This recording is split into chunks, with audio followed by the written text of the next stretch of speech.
Hello Internet, welcome to the Knowledge Realm, where we love to have our hearts emotionally ripped out by a cussing child and a grumpy man who hasn't had a good day in 20 years. Recently, the popular TV show The Last of Us was released, and definitely won over its audience. However, it wasn't just the realistic CGI, or the fictional zombie world building, but the psychological arcs the characters went through that really sold the show. It left a lot for the audience to think about when the season 1 wrapped up, and we're here to discuss it. Let's talk about life lessons we can learn from The Last of Us. Warning: The Last of Us is a violent zombie show. Death, blood, and similar elements might be shown in the following clips. Also, spoilers for the show will be talked about. Vulnerability is not a weakness. There seems to be a debate about morals in fiction. One side claims showing emotion is a weakness, an obstacle to slow down the characters. The other side, which is shown in The Last of Us, demonstrates how vulnerability is not a weakness. Rather, it is a necessity, especially if said person needs to heal from trauma. Joel has been closed off for 20 years after losing his daughter. Since then, Joel has cared for only a few people. Tess, Bill, Tommy, but none of them came close to Ellie. Caring about Ellie made him vulnerable, just like how Sarah did with him. Joel first sees it as a weakness, but Ellie goes beyond and shows him how to use his vulnerability as a strength. Later on, when he confronts Tommy about his fear of failing Ellie, he soon learns that this new emotion is his drive to protect her. Wonder in ordinary things. Nothing is super grand in the show. The world is tarnished, buildings are collapsing, people look like scavengers, and the previous wonder of the world in 2003 or 2013 is all but a distant fantasy story of the past. Yet we sit and wonder at seeing the giraffes with Ellie, even though the animals are nothing new in our reality. We admire Sam's drawings in the attic, the nature reclaiming the world, the riding in a car, or the concept of flying in the sky. For Ellie, who was born in an infected world, sees wonder in the things we call ordinary. It's a unique opportunity. The idea can be reversed too. A lot of things we might consider important today, Ellie recalls as being pointless or meaningless. Worrying about her outfit, who likes who, tests at school, or meetings at work. Life will offer bigger challenges, and for those who can survive them, they can handle the smaller stuff.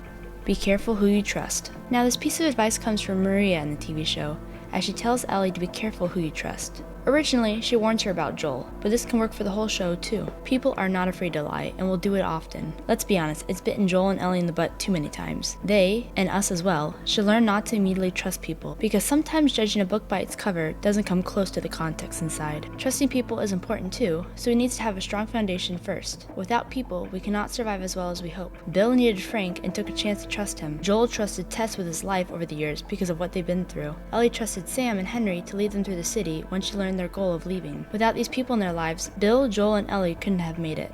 Humans are more complex than we can imagine. Zombie shows and movies have a way of showing the true sides of humans. They demonstrate how complex a creature can be, the lengths we would go to survive, the savageries we commit for ourselves, how our daily routines become meaningless when the world turns to shambles. The bond between two people can form so strong it strengthens the will to fight. When the game ends, or The Last of Us show ends, it's clear to see that the worst part of the surviving in the fictional world is the humans, not the zombies or the clickers. The apocalypse exposed people as morally gray more than the impossibility of being black and white. Nobody has two sides. I don't think a single person in the game carried a clean slate. Everyone had a crime on their hands, and some had a convincing reason to commit said crime.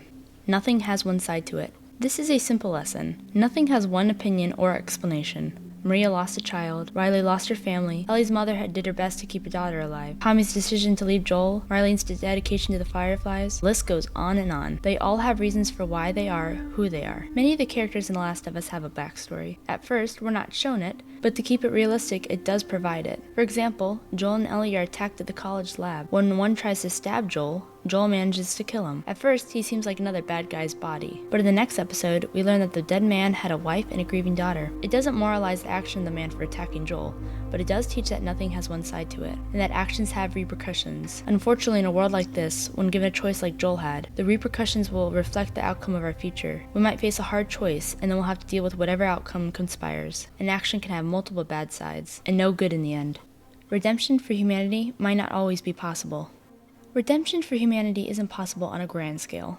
For the TV show, the world is too far gone and there is no possible way the people in it can go back to the innocence they shed. However, single individuals can be redeemed rather than all of humanity. And that's what the game shows. Henry had someone's blood on his hands, but people took pity on him because of the choice reflecting his brother's survival. Tommy had a cruel past, and a list of his actions follows him to this day. But he lets go of this past and went to find a wife and a child in a new place of survival. And then Joel, the man who's warned by others of his unspeakable atrocities and his unrelentlessness nature of killing. By the end of the game, though, a lot of people sided with Joel's decision of saving Ellie because she was his redemption, and he needed her to no longer become the cruel person he once was. Saving the world wasn't possible anymore, so Ellie was the right choice. This lesson can be broken down to the individuals in our reality, believe it or not. Hatred can cloud our judgment.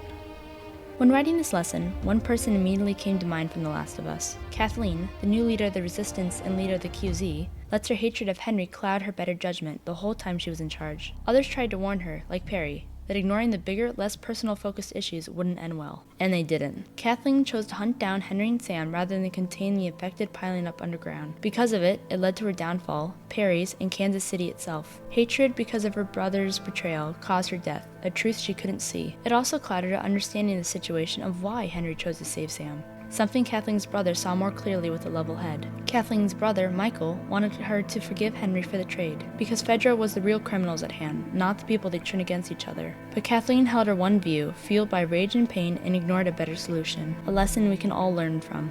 Life will never go the way we plan. If this lesson doesn't speak for itself with every single character presented in the show, the whole world had plans the next day before the virus started. Joel would go to work, Sarah would go to school, then the fungus came. Nobody planned on dying or fighting or running for their lives. Sure, this concept of survival won't apply to all of us, but the lesson will. Life will never go the way we plan. The only thing we can do is be adaptable and roll with the punches, a skill Joel and Ellie perfect. Having a purpose is life.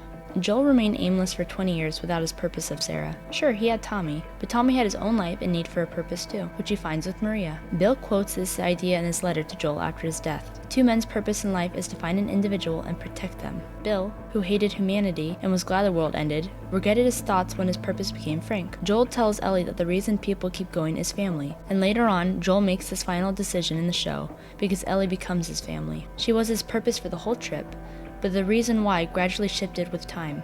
By the ending, Joel's purpose for protecting Ellie came from love, the missing element and purpose in his life. Never give up. Joel and Ellie's personalities mimic each other in a multitude of ways during the course of the show. One of the best ways they complement each other is their determination to survive, to never give up. They're both intelligent, adapting to new situations and the problems that always keep coming. We're the witnesses to the hardships they had endured during that entire year of travel across the country. They lost others, and almost themselves, a situation most people would immediately give up on. But Joel and Ellie used each death they encounter as a push forward, not an obstacle. However, never giving up goes beyond just surviving, as it is vital for living everyday life too. These two characters held their thread of hope, even if its origin changed. They kept their eyes up and pointed straight, always moving on. We outside of the show might not be dealing with zombies daily, but we can still hold the truth that giving up is the ultimate failure. Fear is natural. When living in a world of zombies, clickers, and ruthless humans, fear becomes normal. Yet, it takes our two main characters a while to learn that fear is also natural. To be human is to express all emotions, even the terrifying ones we can't understand. Ellie learned fear in a new way on her journey across the US. Joel learned fear in losing Ellie. Then, both learned it is natural, and because it is, it can be controlled, wielded, and pushed back for bravery to branch out instead. Likewise, fear is natural, but don't let it consume you. You'll never grow as a person if you become trapped in the shadows. Take the enjoyment when you can. Others are not so lucky. Others weren't given a chance for enjoyment. Some simply couldn't find it. It took Joel some time to find enjoyment in the cracks of the apocalypse. Ellie's more childlike view of the world aided in opening his eyes. Sometimes, enjoyment can mean a bunch of crayons or a photo booth, a hot meal or coffee or a new pair of shoes. Ellie's determination of telling puns to Joel is another example. The two of them bonded over their shared laughter, finding peace from the trauma and hardships in those little moments. Time heals all wounds if used correctly. So in the show during the last episode, Joel recounts his suicide attempt to Ellie, and she asks if his healed pain is a time heals all wounds situation. Joel mentioned it wasn't time, it was Ellie. This is a fantastic point in such a short line in the show. Let's use Joel's life as an example of how time can heal all wounds, but only if time is used correctly. On the first day of the outbreak, Joel loses his daughter Sarah and tries to end things the next day, since he sees no point in going on. While the attempt doesn't work, Joel spends the next 20 years in this constant state of unresolved pain. Eventually, he allows it to become his personality, and he morphs into the edgy, hard Joel we all know. That is, until he meets Ellie. He spent almost a year with the girl, and managed to heal his failing of Sarah in that short time, something he couldn't do with Tess or Tommy in 20 years. The 20 years leading up to Ellie didn't heal Joel's wound because he didn't use the time correctly, and instead accepted the darkness as it was. That's why he allowed himself to grow close to the girl, and why it didn't take long for him to see her as the solution to his pain. Grief needs navigation. This lesson could be the most impactful to learn in the game and the TV series. Everyone shown is carrying some form of grief, and because of the past 20 years of a terrible world, the grief commonly alters the characters. They can't often smile or enjoy life when weighed down by whom they lost. Let's not forget, grief can take many forms too. Ellie grieves for the missed opportunity to not have her mother and father, while Riley grieves for her memories of the parents. Others are depressed by the world they loved long gone, and others grieve the upcoming future without hope. Joel is, again, the best subject for example in this case. He took 2 decades of not handling his grief properly after losing his daughter, and all of his relationships were affected by it. He had no navigation. Grief takes time to process. Furthermore, it is not something to be done alone. Joel needed Ellie just as much as she needed a father figure in her life. They were both a solution of navigating the grief they had encountered. Family is everything. Without a doubt, the best lesson The Last of Us teaches its audience is how strong bonds can be. Deep emotional bonds can be crafted from the hardest of times. Humans are more than social creatures, they're emotional ones. These people provide the missing elements we lack in life. Sometimes we don't even realize we're lacking it. Ellie filled Joel's missing kindness and meaning in life. Joel gave Ellie the ability to survive loss and the guilt that comes with it. Tommy provided the push for both of them in settling in a home rather than always aimlessly living. Riley was Ellie's fun side, and Sarah was Joel's. Frank became Bill's reason to survive and thrive. And these are only a few layers of the complexity these characters and their bonds demonstrate. The biggest relationship shown in the show is Ellie and Joel's bond as father and daughter. I mean, who didn't tear up when Joel called her baby girl after comforting her from the killing, his nickname for Sarah? Family ends up making The Last of Us unique and loved. Family does not mean blood. Rather, it's composed of who we need in life, the people we're terrified of losing or never seeing again. Family is our reason to make our lives better, to survive anything that comes our way.